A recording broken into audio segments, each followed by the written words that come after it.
Let's bring in Steve Gold. He's CEO and founder of the 160 Driving Academy and the Truckers Network Association. Great to have you here. You've been worried about this for many years. Why? Yeah, Dana, thank you for having me today on such an important topic and after such a horrific accident. We're the largest commercial truck driving school in the nation. We'll train over 20,000 people how to safely operate a commercial vehicle on our highways.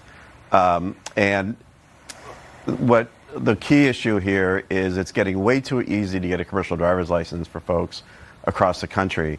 And we spent time over the last 4 years with the Federal Motor Carrier Safety Administration on this topic to try and put greater enforcement in what's called the Training Provider Registry to prohibit what you see here. We're all about safety, keeping safe drivers on the road and making sure people get their commercial driver's license training safely in a quality manner.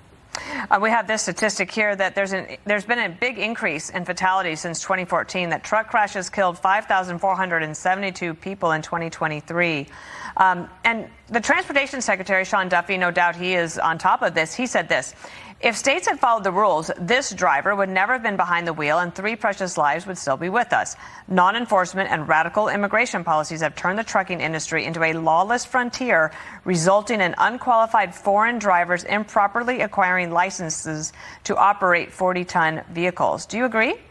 I totally agree.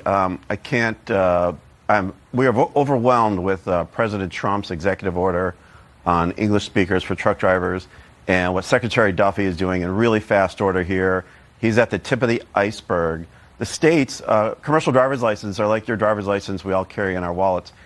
They're managed at the state level. And the federal government has some oversight in this.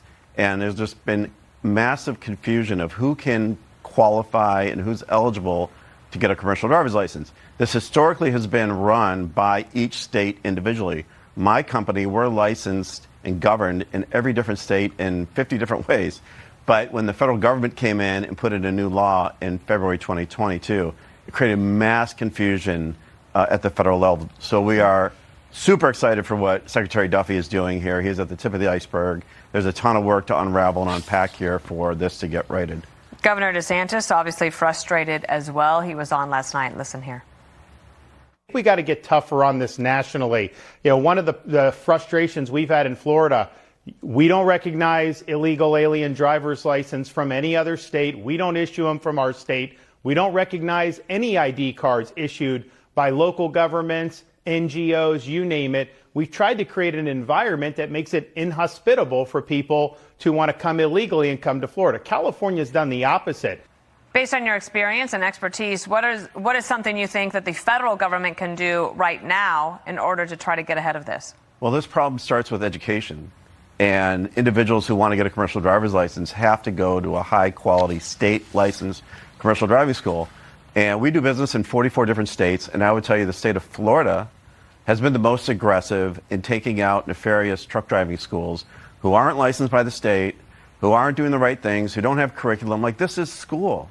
This is 4 weeks, and if you don't train correctly, you not only put your own life at risk, but you put the entire general public at risk. Yeah.